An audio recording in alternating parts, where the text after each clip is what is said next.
अस्सलाम वालेकुम, welcome back to my channel. Happy Sunday and happy new year to all of you. और दुआ है कि आप सबका ये साल बहुत ही अच्छा गुजरे, कामयाबियों के साथ, सेहत और तंदुरुस्ती के साथ।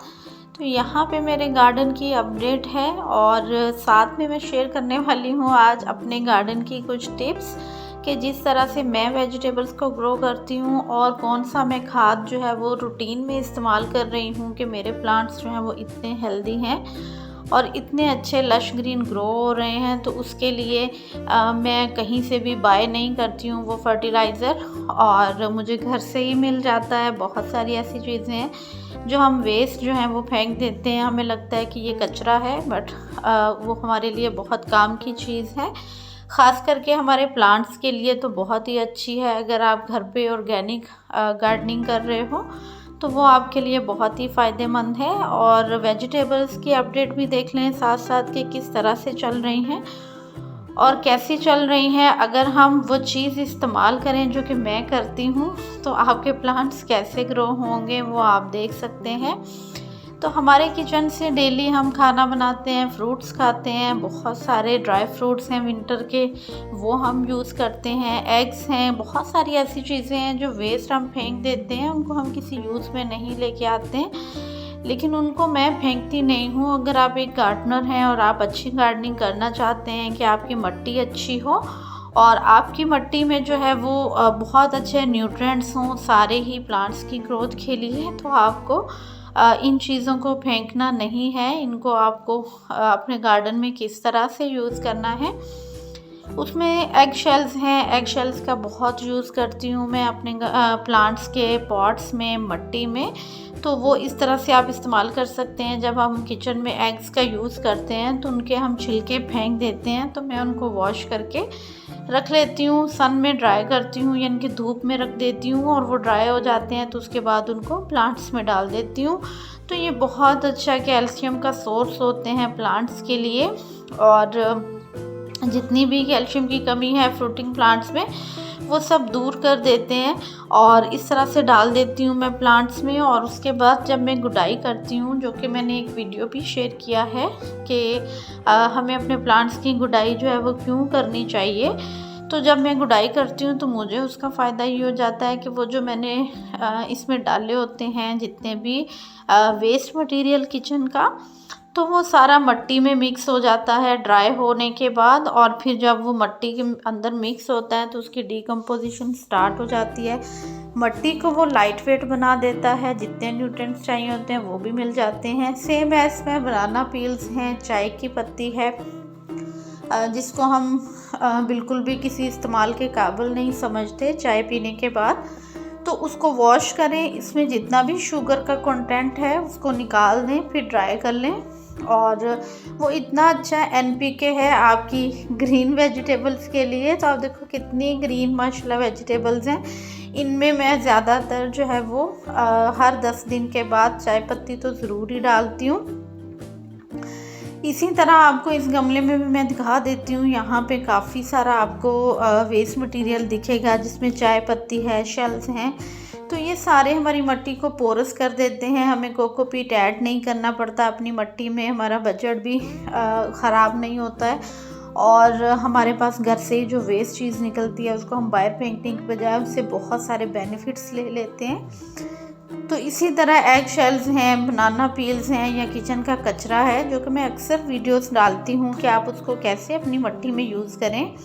इसका सबसे बड़ा फ़ायदा ये भी हो जाता है कि आपको मिट्टी बहुत ज़्यादा नहीं यूज़ करनी पड़ती है, आपको मिट्टी जो है वो कम यूज़ करनी पड़ती है और आपके पॉट्स में वो लाइट वेट बनते हैं। तो वेट जो है हमारे रूफ टॉप्स के लिए उतना अच्छा नहीं है। आप जितना कम वेट रखेंगे पॉट्स का, मिट्टी का, उतना ही अच्छा है।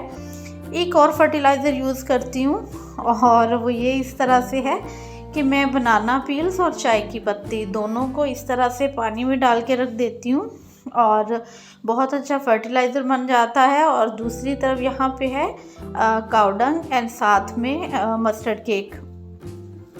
इसमें आप राख भी डाल सकते हो अगर आपके पास अवेलेबल हो।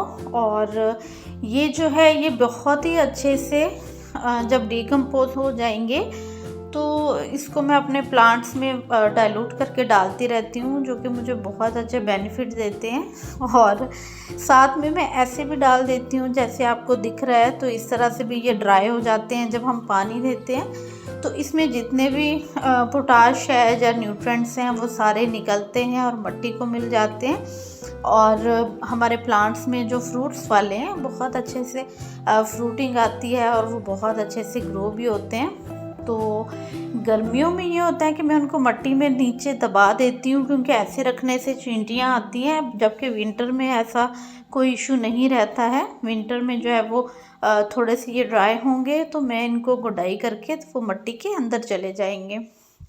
तो प्लांट्स की अपडेट्स भी आप देख सकते हैं, बहुत हेल्दी माशाल्लाह सारे प्लांट चल रहे हैं। मैंने कहीं से भी कोई हाइब्रिड सीड नहीं लिए थे, मेरे ये घर के ही सीड थे जो कि मैं यूज़ करती हूँ।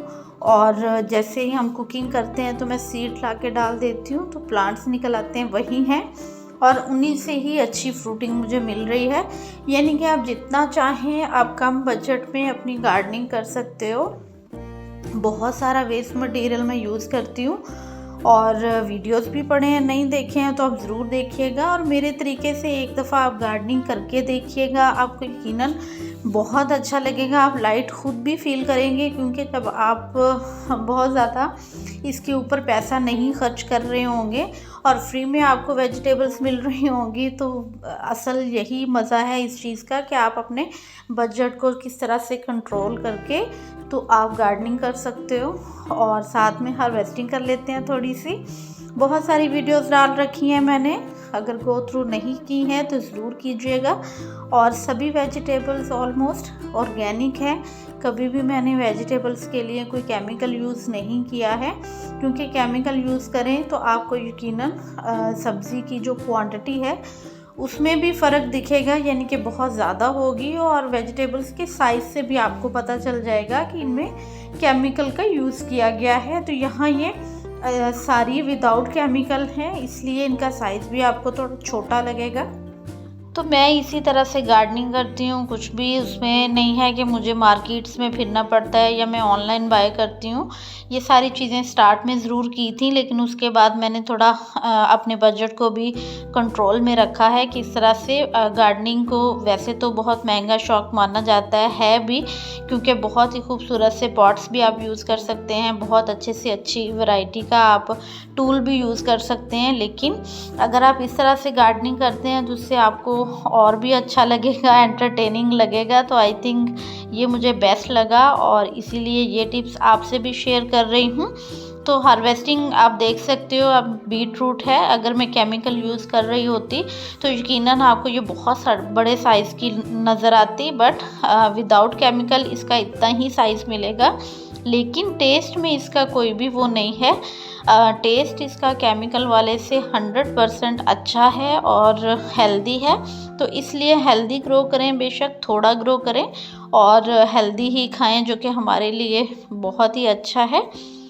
तो थोड़ी थोड़ी हार्वेस्टिंग है। साथ में मिंट की पत्तियां आजकल छोटी हो गई हैं, धनिया के ऊपर भी कोहरा गिरने से उनकी पत्तियों का कलर काफ़ी इस तरह का हो गया है। तो ज़रूर किचन गार्डनिंग को ऐड कीजिएगा अपनी रूटीन लाइफ में और ऑर्गेनिकली ग्रो करके देखिएगा। तो यहाँ से कैबेज भी निकाल लेते हैं, कॉलीफ्लावर। और कॉलीफ्लावर भी बहुत उतनी बड़ी नहीं है जिस तरह से मार्केट में मिलती है, क्योंकि इनको कुछ भी मैंने केमिकल नहीं दिया है, जस्ट ऑर्गेनिक वे में ग्रो हुई हैं। तो आप भी अगर इन सब फर्टिलाइज़र्स को यूज़ करते रहते हैं अपनी मिट्टी में, तो आपकी मिट्टी ऑलरेडी इतनी ज़रखेज़ हो जाएगी कि फिर आपको बार बार खादें नहीं देनी पड़ेंगी बना के।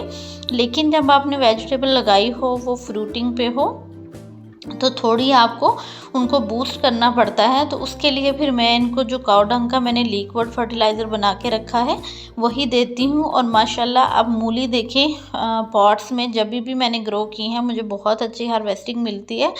और अगर इतनी अच्छी हार्वेस्टिंग लेनी है आपने भी, तो इन टिप्स को ज़रूर फॉलो कीजिएगा और जितना भी आपका ऑर्गेनिक मैटर निकलता है उसको अपने गार्डन में इस्तेमाल कीजिएगा। मिट्टी आपकी बहुत अच्छी हो जाएगी, पोरस हो जाएगी बिल्कुल, और कोई भी प्लांट आप ग्रो करेंगे तो वो बहुत अच्छे से ग्रो होगा। चाहे आप फ्रूटिंग प्लांट करें, चाहे आप वेजिटेबल्स को करें, ये आप पे है। लेकिन ये है कि मट्टी आपकी बहुत अच्छी हो जाएगी। तो इसी तरह मैंने भी मेरी मट्टी में जो मैं किचन वेस्ट डालती हूँ, समटाइम कुछ प्लांट्स खुद ही निकल आते हैं। अब टमाटोज़ के काफ़ी सारे खुद ही निकल आए थे, क्योंकि जब आप किचन वेस्ट यूज़ करते हैं तो उसमें काफ़ी सारे सीड्स भी रहते हैं वेजिटेबल्स के, तो आपके पास खुद से ही काफ़ी सारे प्लांट्स ग्रो हो जाते हैं। और यहाँ से भी कॉलीफ्लावर हम निकाल लेंगे, छोटे से पॉट में लगी हुई थी। कोरिएंडर मैंने यहाँ से निकाल लिया है, जो थोड़ा कोरे से हो रहा था, तो फ्रेश हम यूज़ कर लेंगे चटनी के लिए, बहुत ही अच्छा रहता है। बहुत ये देसी वाला था, घर वाला, जो बारीक धनिया होता है ड्राई, तो उसी को मैंने लगाया था। आई होप कि वीडियो कुछ ना कुछ कहीं अच्छा लगा होगा आपको। अगर अच्छा लगा हो तो लाइक और शेयर करना मत भूलिएगा। चैनल को अभी तक सब्सक्राइब नहीं किया है तो कर लीजिए बेल के साथ, ताकि इसी तरह की गार्डनिंग की वीडियोस आपको मिलती रहें। होपफुली शायद आपको थोड़ी मोटिवेशन मिले और आप भी गार्डनिंग स्टार्ट करते हैं। तो मैं मिलूँगी नेक्स्ट किसी और वीडियो में। दुआओं में याद रखिएगा, अपना बहुत सारा ख्याल रखिएगा। अल्लाह हाफिज़, टेक केयर।